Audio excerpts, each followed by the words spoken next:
Record. All right, great. So everybody's on board, I hope. So let me quickly go over the agenda for today, and then we'll take it away. All right, so this is Freedom School. We're gonna talk about accessing the funding. Jennifer Underwood from DCA is here, and then we're gonna talk about additional information. And so this is the agenda. We're gonna do brief introductions, 30 seconds max. I know we have pastors on here, so, and reverends, and 30 seconds. So we're gonna ask Jennifer to introduce herself, then Dr. Hill, and then I'm gonna call out all the Freedom Schools, and then you just let me know who's here, and we'll go from there. So Jennifer, you want to quickly introduce yourself? Oh, and Jennifer, I got to give you hosting superpowers, right? So let me go. Yeah, at some point. I'm gonna do it right now before I All forget, right. because I can't think anymore. All right. You got hosting superpowers. So Awesome. Jennifer, if you want to quickly introduce yourself? Yes. So hi, everybody. Good afternoon. I'm Jen Underwood, and I am the administrator of the Office of Community Services at the Department of Community Affairs, and I administer most of the legislative grants that come through the Division of Housing through the legislative grants. Great. Dr. Hill, you want to introduce yourself? Yes. Good afternoon, everyone. Dr. Diane Hill, Assistant Chancellor for University Community Partnerships at Rutgers University, and also the Executive Director for the Center for Health Equity and Community Engagement with the School of Public Affairs and Administration. And I'm also working intimately and closely with the Freedom Schools, with the research, with the evaluation, and also a member of the New Jersey Legislative Black Caucus Foundation. So working to make sure that we're the best that we could be in the state of New Jersey. And so proud of all of you. So thank you. Thank you, Dr. Hill. And I'm Eddie Laporte, Executive Director of the New Jersey Office of Faith-Based Initiatives. And so what I'm going to do now is I'm going to call out each of the certified New Jersey Freedom Schools, and just let me know who's here. Just one person, preferably the school director or the executive director, and just tell us, you know, the name of the organization, the name of the Freedom School, and where the Freedom School is going to be at, what county, what municipality. So I'm going to start with Bethany Cares. Bethany. Hi, I'm Suzette Jones from Bethany Cares. I'm the executive director in Newark and Essex County. Thank you. And what's the name of your Freedom School? That's Bethany Cares Freedom School. Oh, there you go. Keeping it real simple. Yes. Calvary Baptist Community Center. Are you here? Calvary Baptist Church, Freedom School, Passaic County, Patterson, Lanisha Mako Ridley. Thank you. House of Miriam, are you here? Yes, Yolanda Gatson. Hi, Jen. How are you? Good. How you doing? Yolanda Gatson, House of Miriam, Freedom School, Executive Director. Will be in Newark, partnering with the Newark Freedom School associated with Rutgers, Essex Community County. Great. St. Mark's Methodist Church, are you here? St. Mark's, you're not here? Next. Yes, we are here. Yeah, you gotta be, listen, you got to be quick. I'm sorry. Come on now. Go ahead. Reverend, you going to take it, or you want me to say? All right, so we are St. Mark's Montclair, and the executive director is Karen Miltier, and the name of our school will be the Mark Freedom School. Very good, thank you. St. Paul Baptist Church CDC information. St. Paul Baptist Church, who's here? I am Carol Patterson, working with the executive director, Leslie Fulmar Harris, who is here, but I'm not sure she can speak because she's in school. Okay. And Cross Community, are you here, Jasmine? No. Okay. Koinonia Family Life Center, Pastor Davis, are you here? Hello, everyone. Yeah, I'm here, and greetings to you all from the incredible city of Camden. President and CEO of the Camden Dream Center. The name of our Freedom School is Camden Dream CDF Freedom School. Great, thank you. And Rutgers Newark Freedom School, are you here, Marquise or Dr. Hill? Yeah, the Newark Freedom School, I thought Marquise, he'll be on probably soon. It's at 13th Avenue School, MLK School, partnering again with the House of Miriam. Great. Shiloh Community Development Corporation, are you here?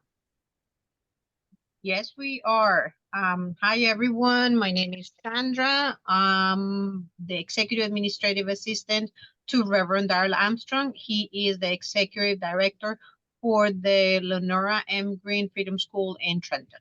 Thank you. And then we have St. Luke.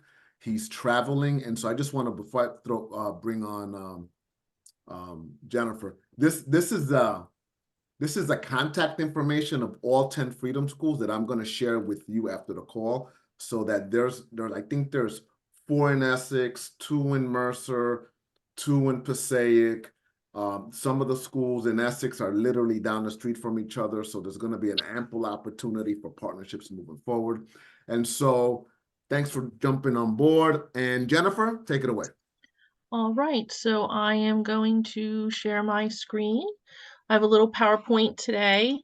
I understand, that there are 5 of you who are new to this legislative line item.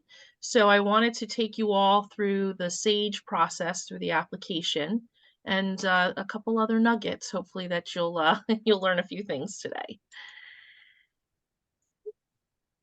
Okay, so just a brief outline of our legislative grant process. So if you are not already in Green Sage, which is our grant management system, I will assist you with getting registered into that system. Eddie sent me the contact list this morning, so I'll be reaching out to you today, maybe early next week, so that I can provide you with those instructions for registering in Sage. Hey, Jennifer, can you make the presentation larger or put it in presentation? Yep, hold on. Let me see. You can go to slideshow over here. Yep, I just have to find it on my screen here. Oops.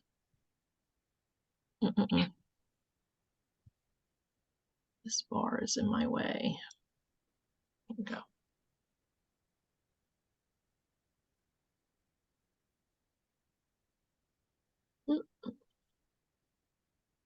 Better?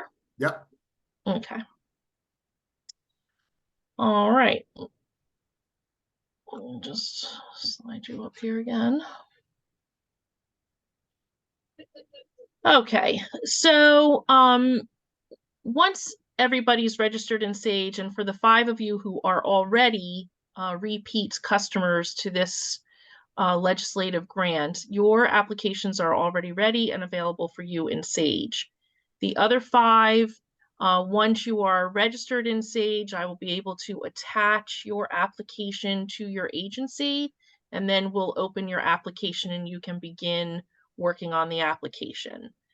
When the application is complete, you will submit the application. For the 5 of you who this is your first submission, you will need to update your agency information again prior to your application submission. And I have instructions for that as well, which I will provide to you in my initial email. Once the application is reviewed, and it doesn't need modifications, we have an approval process. I kind of calling it going up the ladder and down the ladder over to our contract office. They will create the contract for you. The contract is then sent out to you for review and acceptance. Then the contract comes back to us, the grant is executed, and I then provide a 50% advance of your total grant allocation. You are eligible for a 100% advance. However, we break those advances up into two sets of advances. We don't want to provide 100% advance all up front. Okay, so this is mostly for the folks who are already in Sage.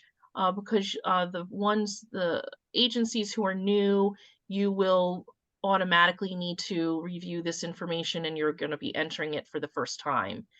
But for those of you who are already in Sage, you need to make sure your agency information is up to date. If your agency information has expired, you will not be able to submit your application.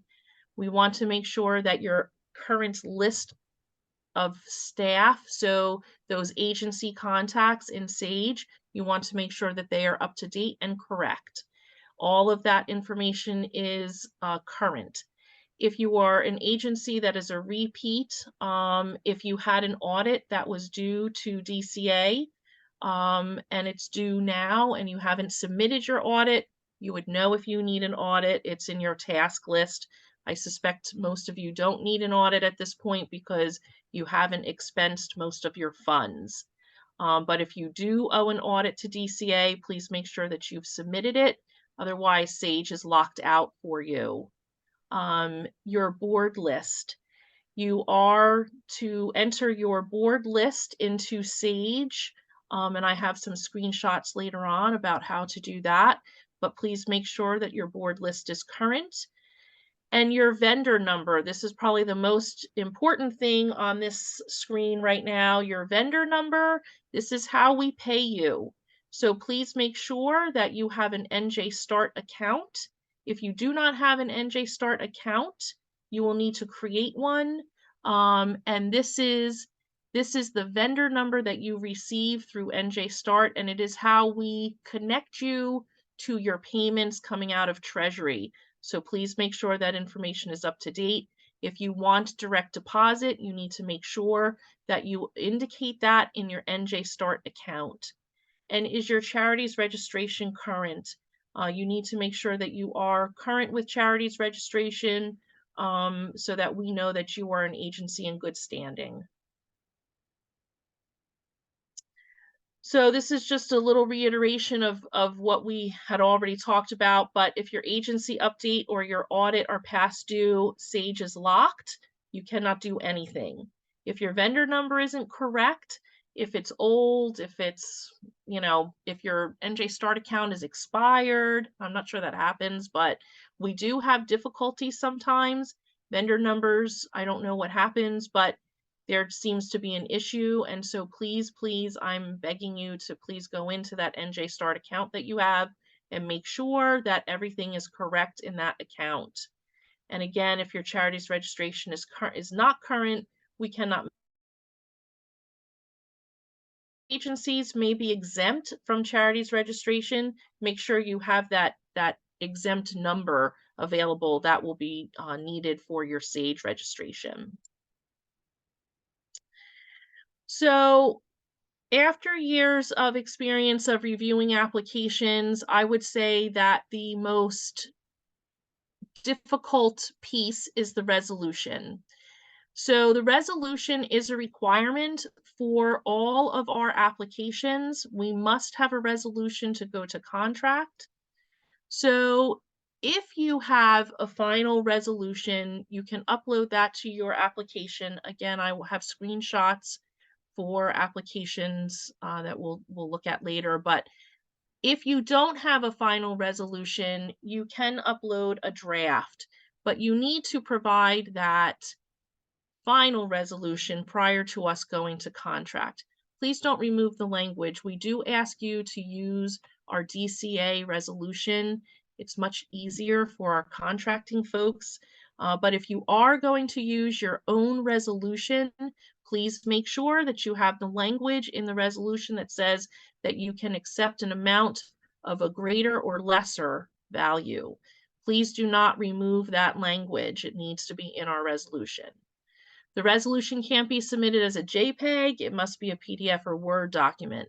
So we utilize the file that you upload into the application to insert it directly into our contract. So please make sure you are submitting a PDF or a Word document for that.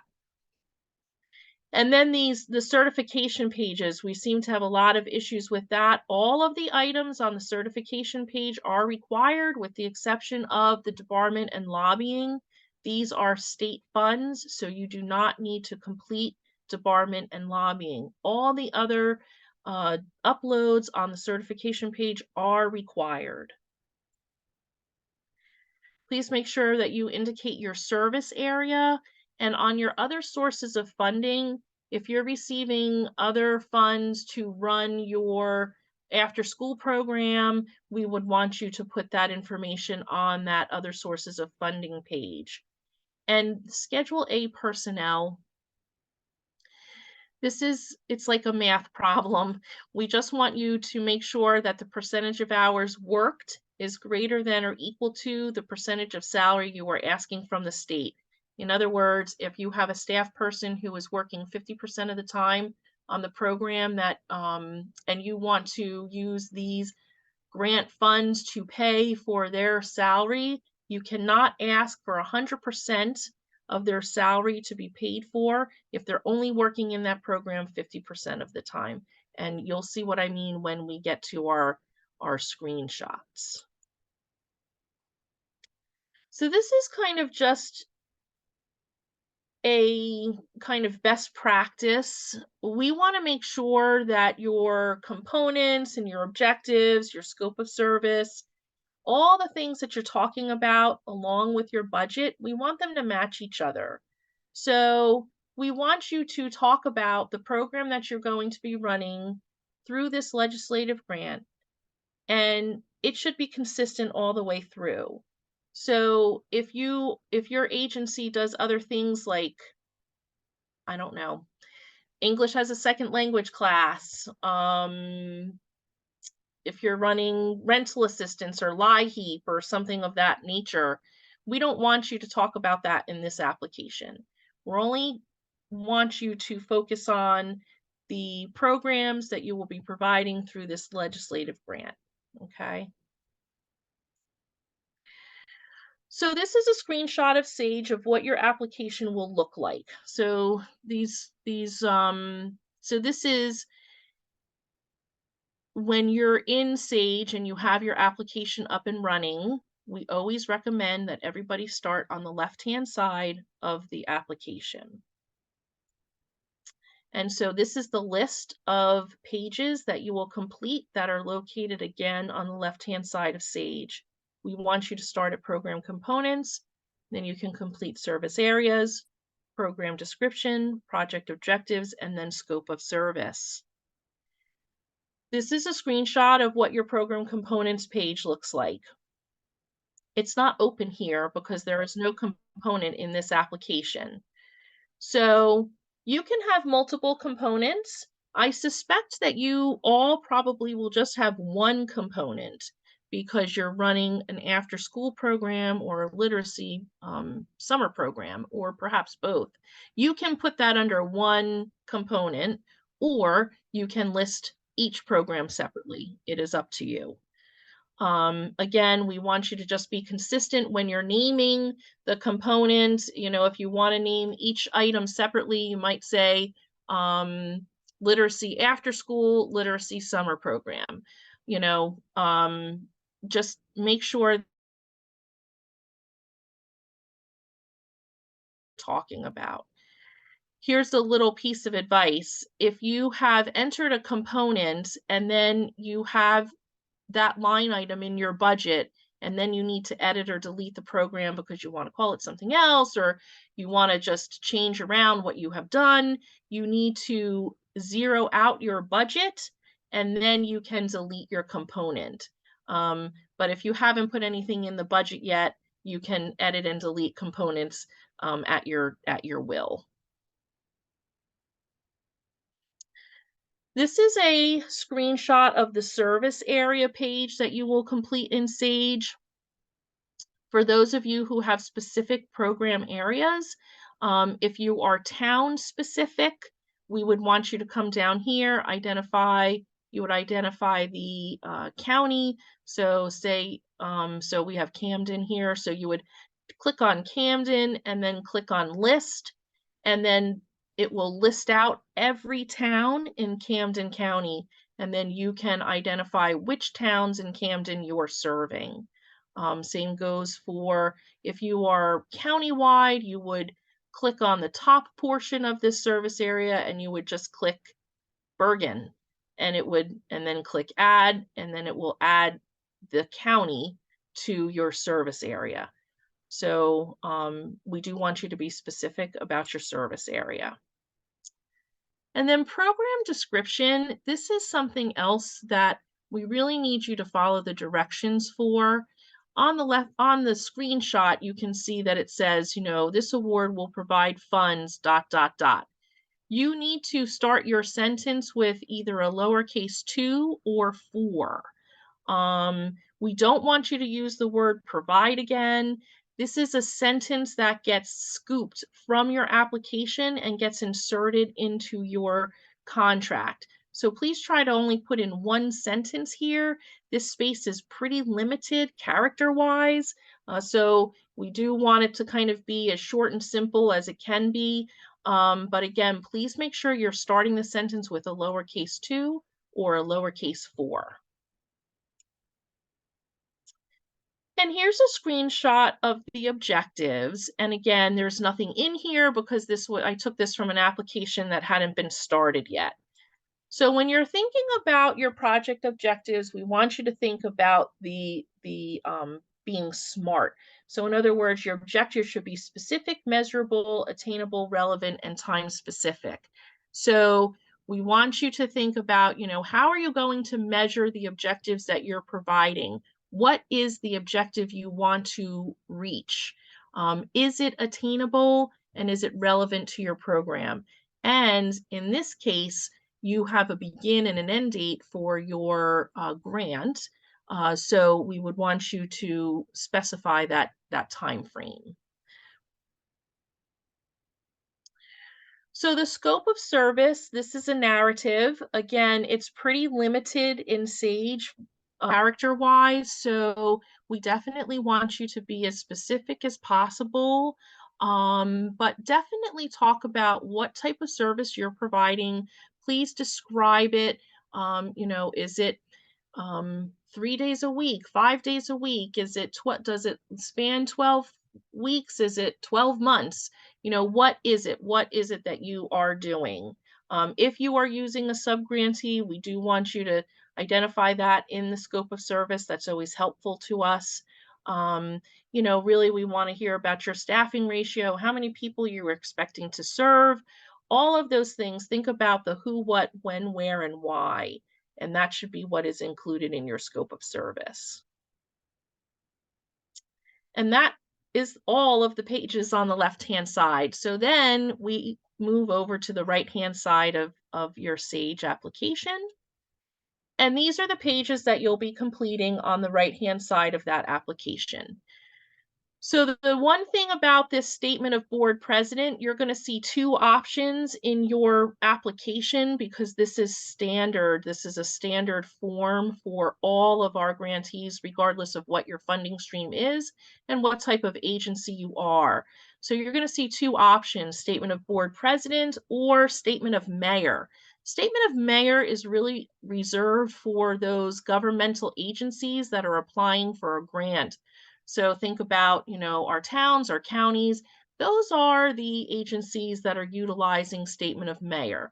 You can provide a letter of support from a governmental entity, from, you know, a public official if you prefer, but you must provide the statement of board president. This is an either or, but in your case, you need to provide the statement of board president. And then, of course, you're going to complete the project narrative, agency capacity, Schedule A personnel, other sources of funding, certification sheets, and your budget overview. So here's just a sample of what the statement of board president looks like. I redacted out the information that was in here. So there's a short narrative at the top. Then there's an agency description. Sometimes our agencies write in what their mission is. Sometimes they talk about, you know, how long they've been in business or the things that they've been doing recently. But again, it's only 500 characters. So you have to kind of be pretty quick about what you're going to say. And then down here is where you're going to enter the board president's name. I always recommend to just use the agency's address, you know, just because, you know, I don't always want to know where, you know, I don't want to know where everybody lives. I just want to know that they're the board president, and I don't need their home address. So your agency address is perfectly fine. And you will see that at some point it's going to say that I've uploaded it. It may not ask you in this application. Okay, never mind. I was thinking in this page it was going to ask you to upload something. So you're just going to complete this page here, and you know, just making sure that you have your statement of the board president. A lot of times agencies will hold on to the actual letter from the board president and maybe upload it. There's an extra space on the certifications page. It's not necessary. You can just hold on to it for your reference. And then the next page we have is the project narrative. Again, we want you to be as specific as possible. We are talking about, you know, on this page, what's the need of the program? So, you know, why are you providing this service? What is the onus behind it? So we want you to talk about how you're going to address the needs of the community and what outcomes are going to occur as a result of this program. And again, this is kind of a building on your project objectives. And also, again, you know, our character limit in Sage is pretty small. So, you know, we are asking for folks to be as succinct as possible. And then agency capacity. I always tell everybody, this is really the one page where you have to talk about how great your organization is. You know, we like to hear about, you know, how long you've been in business, what's your background, what type of services do you provide, who are the people you serve, what's your population, or do you have any kind of fun and innovative programming that you're providing? Maybe something is cutting edge you want to talk about. You know, have you won any awards? You know, how many staff do you have? You know, if you're bringing on new staff for this program, you should talk about, you know, your onboarding for new staff, things of that nature. Again, it's only 5,000 characters, so, you know, there's not a lot of room to have, you know, a 20-page missive, but we certainly do like to hear about our agencies. We don't get to talk about ourselves very much. So this is really kind of the one page you have the ability to do that. And then here's our personnel page. And this is the page that I was talking about where if you're going to be requesting salary from this grant, which I'm sure most of you will be, this needs to be, you need to make sure that the math that Sage does is accurate. So in other words, if you are, again, requesting 50% salary, that person needs to, you can't, or if that person is only working 50% of the time on the program, you can't ask for 100% of their salary, okay? So again, just make sure that you're mindful of that when you're completing this form. Sage will do the math for you. It will do the math and give you the percentage of hours on the project and percentage of salary from the state. And that is based on the information that you're entering in here under annual salary, and what are you requesting from the state? And then again, how many hours does the person work? And how many weekly hours are they going to be working on the project? So Sage does do the math, but again, it's based on the information you're entering up here. So please make sure to check this after you have clicked Save. And then here's that other sources of funding page. We do want you to list out all your other funders that you have who are supporting the program that you will be running with this legislative grant. If you don't have any other funders, that's fine. but you can see here that these are required fields. So if you have nothing, you can just say NA, the amount is 0, and you pick a code. Don't put in here the amount of dollars you're receiving from us for the grant. That's on your budget page. So this is, you know, if you have a foundation grant, or you have other grant money, or you have some private funding, anything like that, that would go in here on this list. And then here's the certification sheets. So you can see that, you know, we're going to want you to answer yes, no, or NA. I suspect, so if some of you don't have a SAMS number, this would be an NA. If you don't have that federal number from SAM. You're not required to have a SAMS number for this grant. These are state dollars, so there is no requirement for SAMS, but we always recommend that everybody have a SAM number. It allows you to then apply for federally funded grants. And then you're just going to answer yes or no to number 6 and 7. And, oh, I should just say, number 7 is we are asking you, is the board of directors in your agency information, is it up to date? So we want everybody to be able to answer yes. Here's just a couple screenshots of how you find your current board list. So for those of you who are going to be entering your information new into Sage, you're going to have the opportunity when you are completing your agency information, you'll be able to enter your agency information and then go to this tab for board of directors and enter all of your board members. For those of you who are already entered, are already an entity in Sage, you would go to your agency information, and or you can click here on your application and you can click this view applicant information, and this is on your application menu. And then this top line will show up and your agency information will be underneath here, and you can click on your board of directors tab. And then when you click on the board of directors tab, it shows just a list like this, and then you can export the data to create an Excel spreadsheet if that's easier. But this is the list that will pop up for you when you click on your board of directors. Now, what you're looking for here is you want to make sure that all of your people are correct, that their term start date is correct. If they are no longer on the board, they have an end date.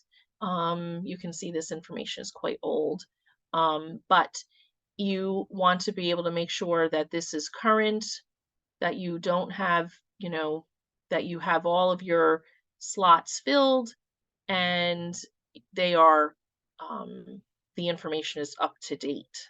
And you can see, you can edit, you'd be able to click on a person and then edit their information if need be.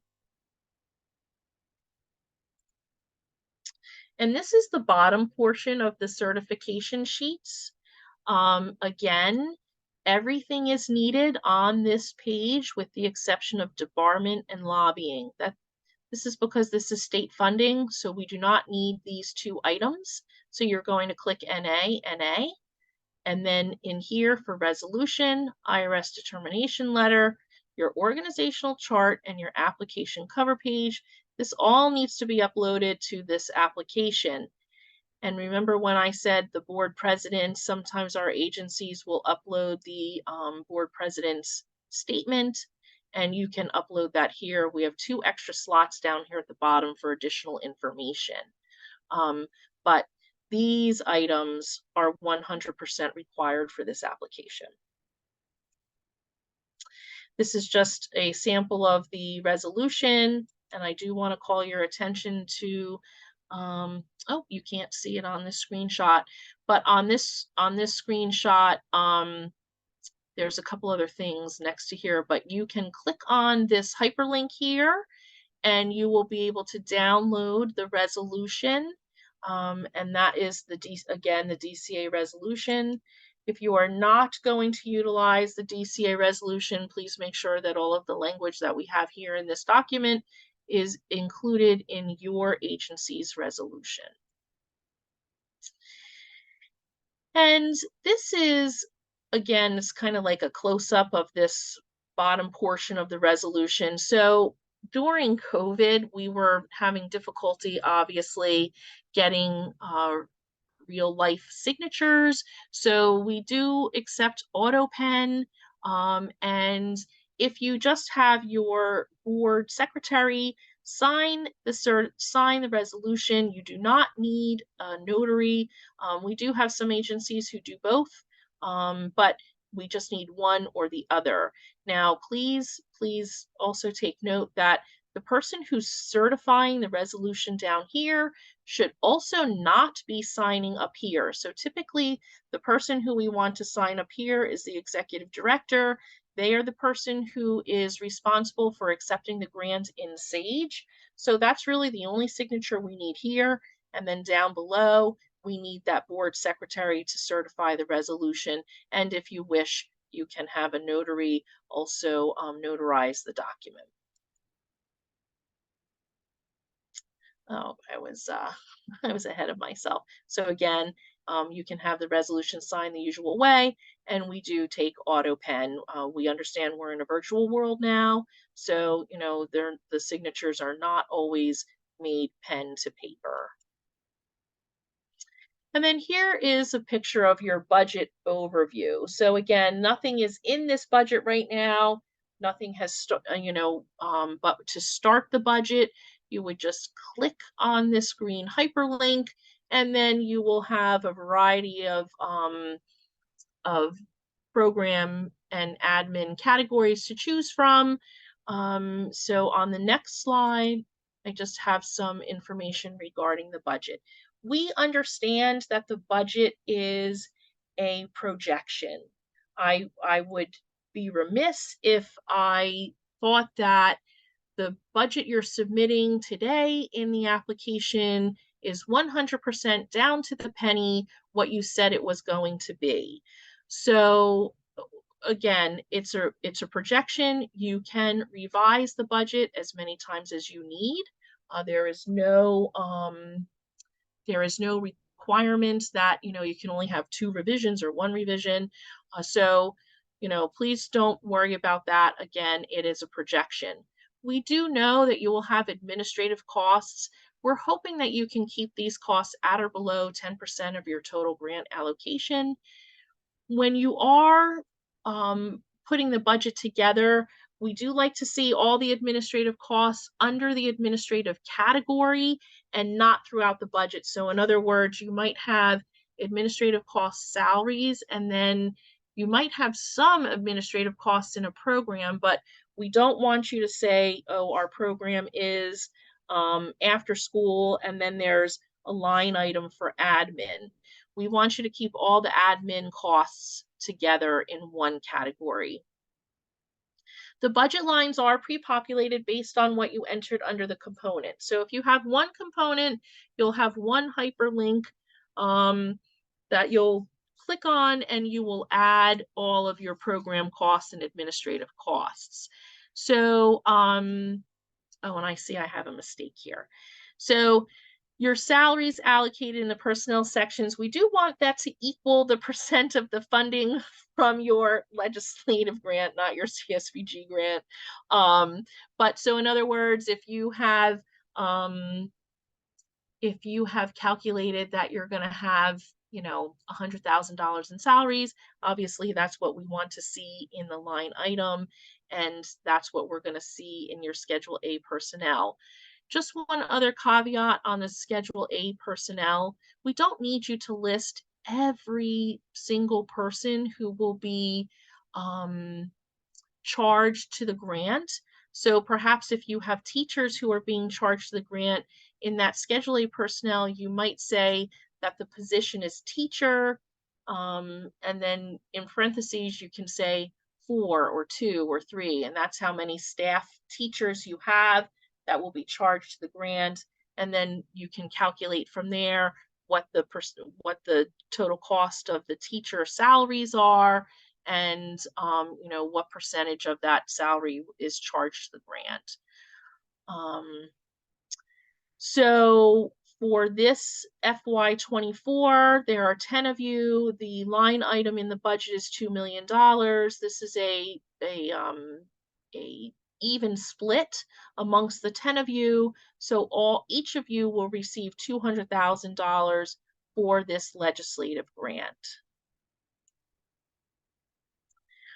So once the contract is executed, we will ask you that you provide to us a copy of your insurance and your fidelity bonding.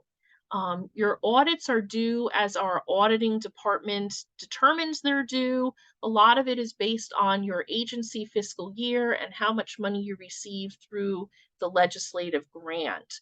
So some of you may be under the threshold for a real audit, so it may just be a financial statement. Others of you may need to provide a full-on audit. It depends on what your annual budget is for your agency. And again, it's based on your fiscal year, when you received our dollars. So everybody's audits are due at different times. There's no standard. It's based on how the dollars are doled out to you. And again, each of our agencies works with our auditing department. They will contact you when it is time for an audit. And then our billing. Billing is processed upon receipt of the financial status report. So what does that mean? So what that means is you receive an advance from us, and then, as I mentioned, it's a 50% advance, and then you can receive a second advance totaling the remaining 50% of your grant. But what we like to see in between that time is what we call a financial status report. And this is how our agencies bill. And we want to see that your first advance was spent down, or a majority of it has been spent down, and now you need additional dollars so that we can then complete and process a second advance. But we want to make sure that the first advance was spent, and that you don't receive 100% of your grant up front, and then I cannot get any billing back from you. So the billing, you can submit that whenever you're ready, but if you are going to need a second advance and you have spent down your dollars, then you're going to want to make sure that you submit that financial status report so we can then submit or process the second advance. You don't have to receive a second advance. You can move the grant to a reimbursement if you like. So you can submit billing as often as you like, every 2 weeks. We have many agencies that do that here at DCA. They're submitting FSRs every 2 weeks for payment. It keeps their cash flow running. And if that's what you choose to do, you're able to do that as well. So if your application is returned for modifications, you will see a comment from me in the application, and it will tell you what you need to do. Like, it's missing something. Oh, you didn't upload your resolution, or can you be more specific about this, or your budget isn't the correct total. So you'll see pencil marks on the application, and you'll click in there and you will see that there are comments in there.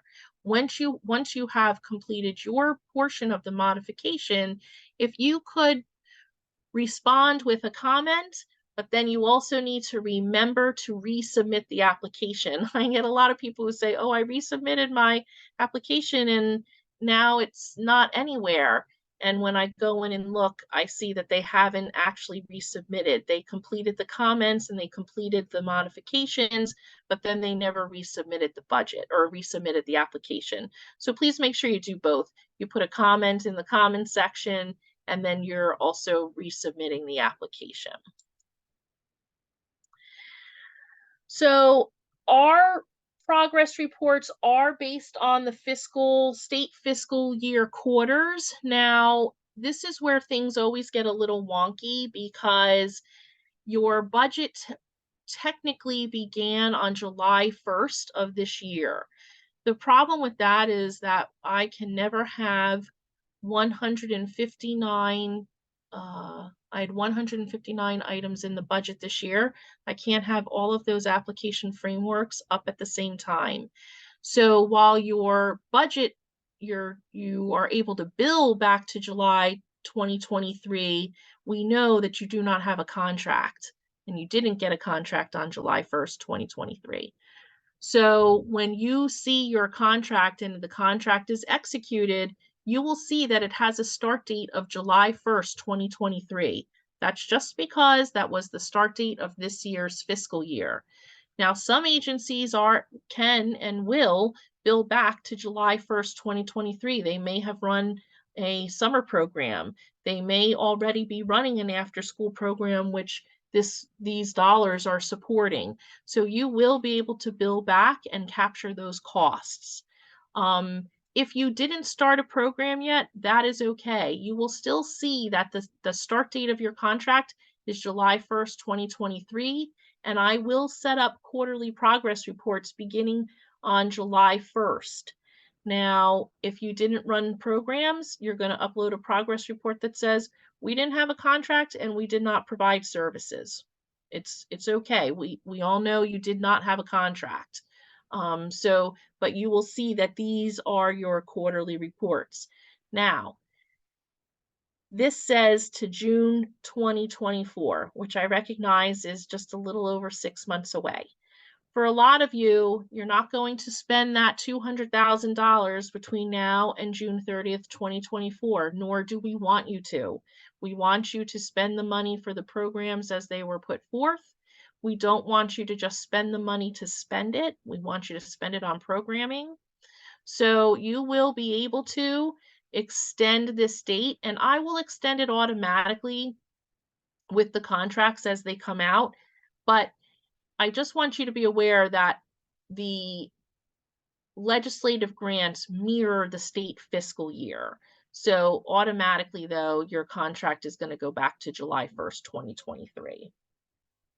If you extend beyond June 30th of 2024, which most of you will, I will extend all of these quarter reports as well. So we'll have another round beginning on July 1st of 2024.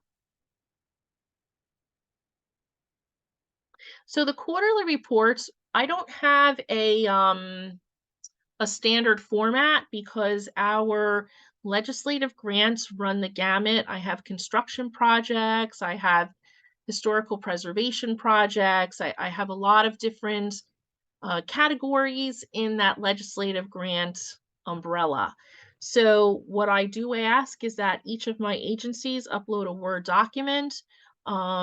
It's the Word document and what information you're providing should mirror the time frame that the progress report says it is in SAGE. So if it's, January 1st to April 31st, that's what we want to see in there. I don't want to see anything from, last September or, oh, this is what we're going to do in July. We want you to just stick to the time frame that it is for the progress report. We want to hear about your successes.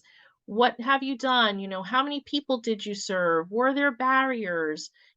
How did you resolve them? What outcomes were achieved? Those are the things that we want to see in the quarterly report. Can take any format you like. Some people provide graphs and charts and narratives, and other people provide pictures. It's up to you, but there should be some type of qualitative and quantitative data in the progress report. All right, so I know that was a lot of information. So does anybody have any questions? Yeah, Jennifer, can you stop sharing and then we'll see Yep. if anyone has questions? Which I think they might. They might. Hold on. All right. All right. All right, Folks, I know this was a lot of information, and Jennifer will be emailing you the instructions. So if this webinar is being recorded, you can go back and listen to it in your leisure, stop it, listen to it. But if does anyone have any questions pertinent to what Jennifer shared? Okay. And if there aren't questions today, I understand. I'm available to you to answer any questions at any time. So all of you will have my contact information, and I will 100% be reaching out to those of you who are new. And for those of you who have received a grant in the last year, your applications are ready to go, so you can log into Sage now and begin those applications. They should be on your task tree. Jennifer, I do have a question, just some clarification regarding those of us who were awarded last year. Am I to understand that now that we're open, we can go back in and submit for the second portion of the grant? To date, we've only received half, so I want to go get the other, apply for the other or request the second 50%. So, and I'm not sure, I don't have your grant in front of me, but if you haven't submitted a financial status report, I'll want you to do that so that you can show me what you have billed against the advance already, and then we can process the second advance. So it's kind of Excellent. a two-part process. Now, we would simply then go into Green Sage as we did previously, or because this has nothing to do with what you're going to be doing for the second portion, the second layer of this grant. Well, everything is in Green Sage. So your first grant, your FY23 grant is in Sage. So that's where you're going to submit your billing. And then the FY24 application is on your task tree now. Okay, I'm clear. Thanks. Yep. All right. Any other questions? I have a quick question, Jennifer. So Sure. we have a number of organizations that are religious institutions, churches, and they may not have boards relative to a secular nonprofit. So what can be used in place of that? So if they have a finance committee Okay. or something like that, I mean, all of you probably have a finance committee at a minimum, Okay. I would guess. So whatever their leadership is for the church would be equivalent to the board list, right? Yep. Yep. Okay. Okay, very good. All right, no other questions. Jennifer, thanks a lot. Believe me, you're gonna get inundated as soon as you get the as soon as they get the email. So I really appreciate That's okay. That's okay, but just bear with me. I have a quick question. So, will a ruling letter or what they call a ruling out letter be acceptable? Because we are United Methodist Church. So that's kind of like the 501c3 that, you know, it's kind of like an umbrella of the United Methodist Church, and each church has a ruling out letter. You mean for your IRS determination letter? Yes, that would work. Whatever your typical letter is that shows you what your status is of an organization. So Okay. yes, if that's what that is, then yes, submit, upload that letter. Yeah, that's All that's exactly what that is. It's a universal letter Right. saying that all the churches under this denomination are under this 501c3, and there's Yep. a document that they use to support that. Okay. Yep. All Thank right. Thanks a lot, Jennifer. All right. Thanks, everybody. I'm sure I'll be hearing from you soon. Have a great afternoon. All right. Thank you. Thanks. You as Bye. well. Thank you. I have a good one. Bye. Thank you. Thanks, Jen. We Thank appreciate you. All it. right. So now we're going to go to the OFBI next steps and what's happening for us moving forward, right? And so I want to talk about we're gonna be onboarding a Freedom School liaison. We're not sure who this person is yet. We're hoping to get it done before the end of this year. And that person's role will be to conduct site visits within the next 30 to 60 days to meet the staff of the Freedom Schools, all 10 Freedom Schools. that person will think through the academic enrichment program and provide technical assistance with program designs, the idea of the SMART goals that Jennifer talked about, budget and logic model development, assure that all Freedom Schools opt into the CDF Freedom School evaluation, and I have that information. I got that from Dr. Clemens. Assist with the planning, marketing, recruitment of program participants, assist in identifying, vetting servant leaders, assist in identifying, solidifying partnership with the community colleges, theological seminaries, local nonprofits, and other community stakeholders, assist in drafting MOUs if applicable, assist in identifying teachers, grad students to assist with the academic enrichment program after the morning Freedom School curriculum is implemented. The person's going to actively participate with the evaluation team that Dr. Hill is putting together, and assist Freedom Schools in creating academic enrichments designed to support students that are academically deficient based on their final report cards, and figure out what approaches you're going to implement throughout the academic school year to support the parent engagement component, and also to support homework and tutorial services for the kids that participated in Freedom School, so we can track them, or at least a sample of the kids that participated in the summer program, to make sure that they are maintaining their proficiency in their grade. Freedom School deliverables. And this is what we're going to ask. And this is the stuff that we're going to share with the governor's office. They're going to want to know the design of the parental engagement program, summer and academic year. They're going to want to know what approaches are being designed to ensure that final report cards are collected, identifying students that are academically deficient, and develop approaches to assure increased proficiency prior to September 2024. They're going to want to know, what approaches are you going to be developing to provide homework and tutorial services throughout the academic school year. Now, that doesn't necessarily mean you have to implement it. I think what you want to do is, when you identify these collaborating partners, you identify nonprofit organizations in your community that are already providing tutorial services, homework assistance. Talk to the local public school. They provide after-school tutorial and before-school tutorial and homework assistance. Maybe your role is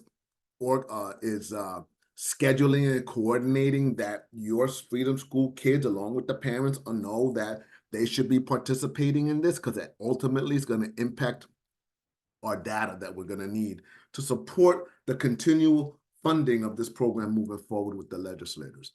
What are the approaches that you're going to do to track Freedom School students through the academic year to assure academic proficiency?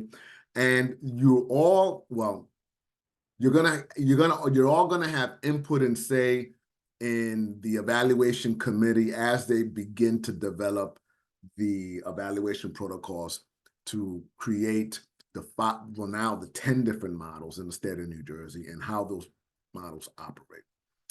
This is how you opt into Freedom School evaluation, and part of this grant is that the governor's office wants you to opt in to Freedom School evaluation. So to participate in the CDF Freedom School National Assessment, you're going to have to email Dr. Yoongjung Park, that's the email address, with the following information below by April 19th. And our Freedom School liaison is going to make sure that all 10 of you have opted in. I think that two of the organizations, 2 of the Freedom Schools already opt in, if I'm not mistaken. So we're going to need the other 8, the 5 new ones, and then the 3 veterans that are already in the process. You're going to have to email the organization's name, your participating site names, and the number of children per site. All right. Expenditures for the reimbursement. So you're going to, I spoke to CDF Freedom School. They don't offer any scholarships to travel to the mandatory trainings and or the purchase of curriculum. You're all gonna have to come out of pocket. And then in your budget, make sure you put a line item for the expenditure. So for the January 19th and 21st training, that's for the executive directors, first and second year executive directors. So we already have 5 new ones that we know that their ED and project directors must attend the January 19th and 21 training. CDF will cover the cost of lodging, meals, and round-trip ground transportation.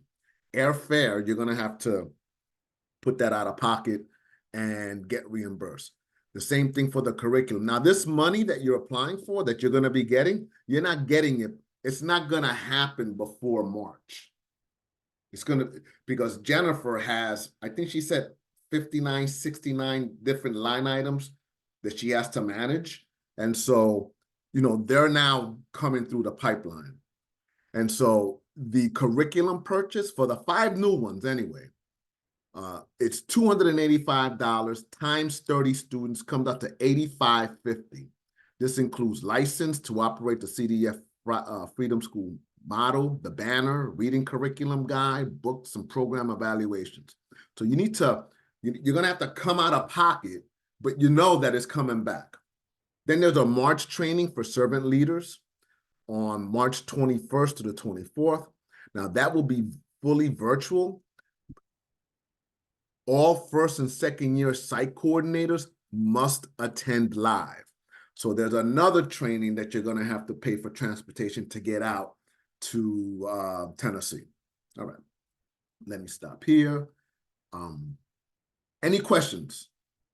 This is being recorded, so you'll be able to handle this. Now, one of the things that we did, let me see, was, Question about the site coordinators, the live training for the first and second year. Is CDF covering their lodging and ground transportation? Yeah. They're covering the lodging, but not the they're covering the lodging, but not the way, not to there.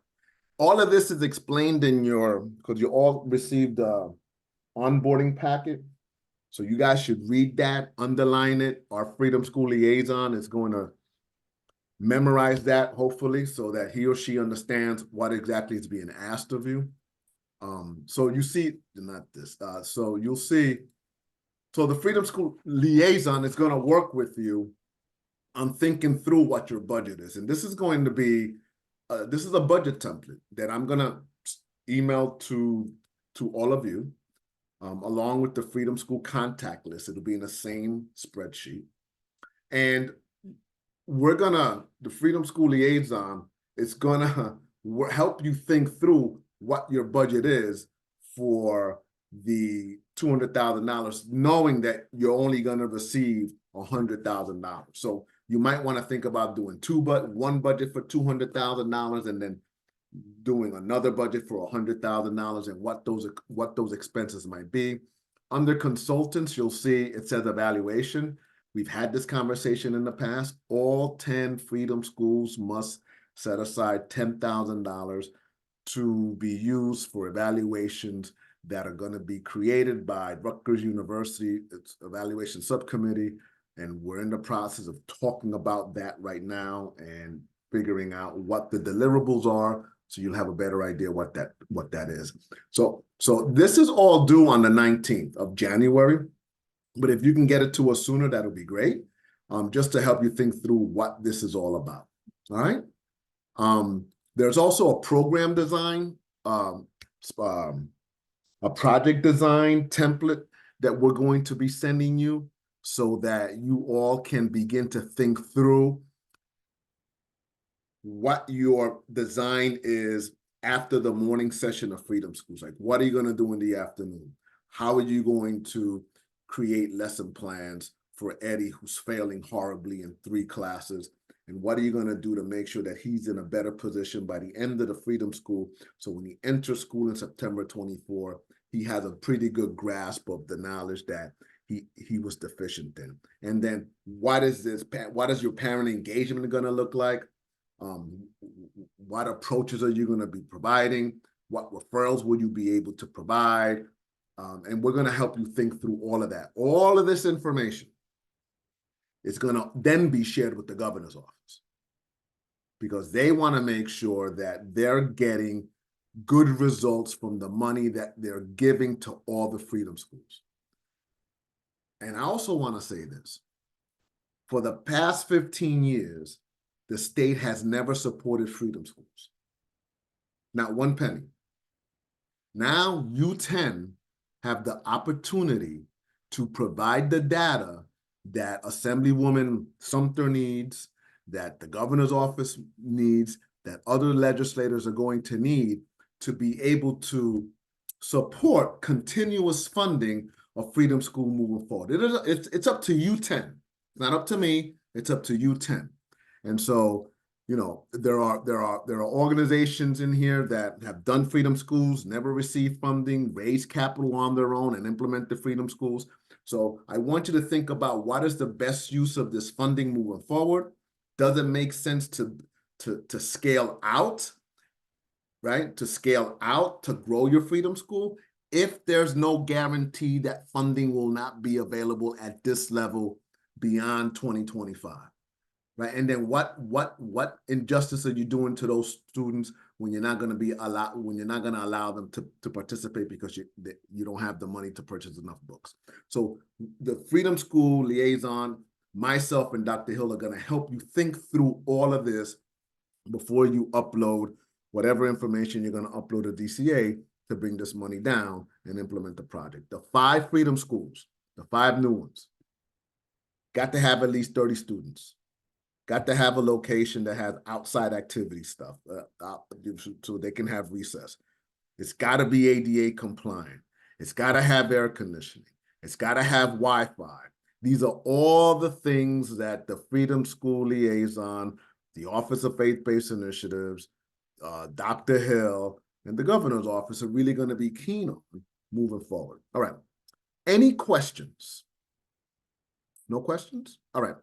So this is recorded. I'll probably email it to you by the close of business today. As soon as we bring on board the Freedom School Liaison, we will begin to make outreach to all of you to do site visits, to meet with the staff, have conversations, figure out where you're lacking in capacity, and try to figure out how to put you in a position to be ready to launch June of 2024, your Freedom School, and then September 2023 to June 30th of 23, the academic program. I'm excited for you guys.